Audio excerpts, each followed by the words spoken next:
It's the name of a famous method. In this method, you set goals for yourself on a daily or weekly. You start to put cross to the days on which you have reached your goal. You make a chain with these crosses and you don't give up. You don't break that chain. But we have a problem.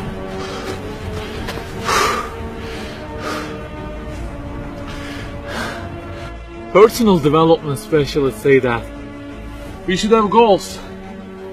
You know, they say like, don't sleep more than 6 hours, learn a language, finish a book every week, don't stop, always run, don't give up on your dream, don't break the chain. Okay, I don't object to them. I also have a table and put crosses on it every day and go after many goals, no problem. But you know what?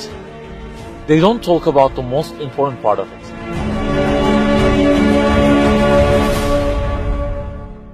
Let me give you a simple mathematical example. Try to imagine that you are adding numbers, and imagine that the numbers you have added up to this year is, for example, 35 in total, and you start from this year. For example, you will add 4 in this year, and then add 8 in next year, and it goes on. And there is an unknown time which counts down, and when it ends, you can't add any other number. Okay, you start the addition. Plus 4, plus 8, plus 7, plus 3. You add ambitiously, you keep adding and adding. Plus 6, plus 5, and okay, they say time is over. Then you realize that you have added the numbers into a giant parenthesis, and there is a zero multiplication at the end of it. It wipes out all the numbers you have added all those years, and the result becomes 0. Of course, you are disappointed. All your efforts have been wiped out by the 0. A regret arises inside of you. You say, I wish I had seen the whole picture at the beginning and realized that 0 and changed it with 1 before I started the addition. I think you got the point. Okay, guys, you may have goals for this year and afterwards. Learning a language, finishing a book every week, increasing your monthly income to $15,000, not sleeping more than 6 hours, etc. But for what? For what do we set goals exactly? Why don't we break the chain? If it is just for a more comfortable or a more respectable life, remember that all this will already be 0 with death. The death will wipe out all of them.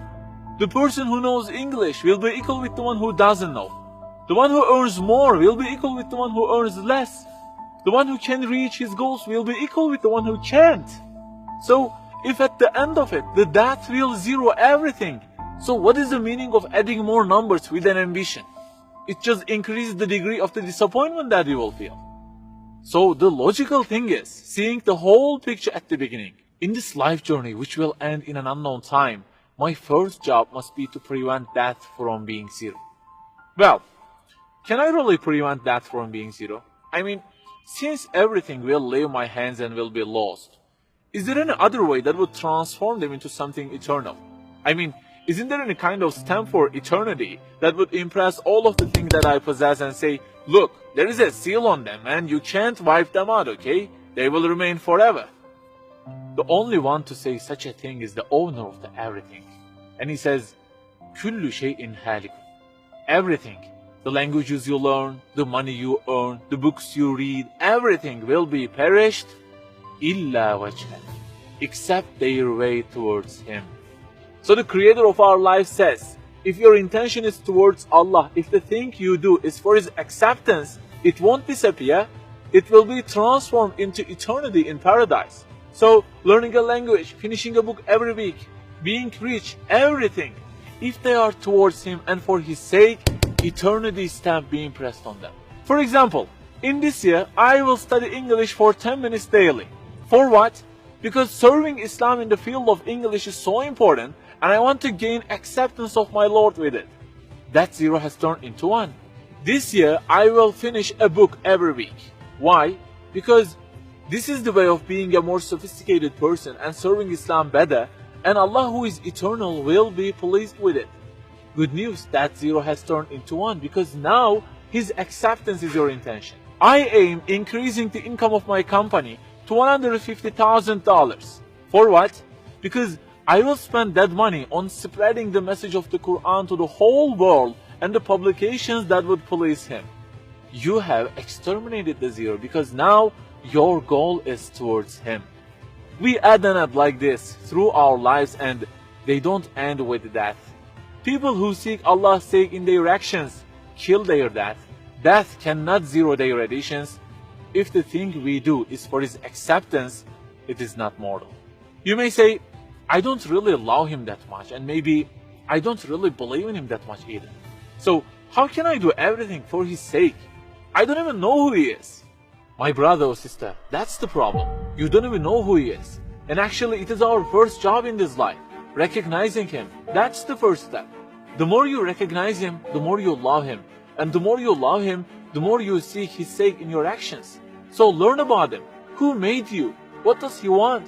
Why does he give you such a billion things in each day? Read, find out. Turning the zero into one is a lifelong process. Start at the point that you are missing and try to fix it. Like the specialists say, don't break the chain, but keep the chain to gain his acceptance. Run, but run to be eternal. An unknown time counts down, and before starting to add the numbers, the first thing you have to do is to remove that zero. Otherwise, everything you added will be wiped out.